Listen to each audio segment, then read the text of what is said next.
মাঠের নিচে ঢুকে যাইবা, ওই সাপ যখন একটা জবল বলবে 70 গজ মাঠের নিচে তুমি ঢুকে যাইবা। আমার আল্লাহ ডাকতে কয় ওই সাপগুলো আবার তোমাকে টাঙিয়ে বের করবে ওই মাঠের নিচ থেকে।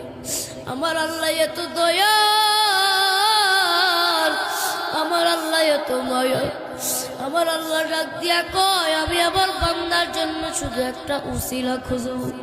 যদি কোনো ব্যক্তি ওই হাসরের ময়দানে পানি দিতে পারে, আমার আল্লাহ ডাক দিয়া কয় কবরে যে পাস করতে পারবে, আমার আল্লাহ কবর হাসর মিজান ফুলসিরাত তার জন্য সব কিছু পার করিয়া দিবে। যারা বলেন সুবহানাল্লাহ। আমার দয়া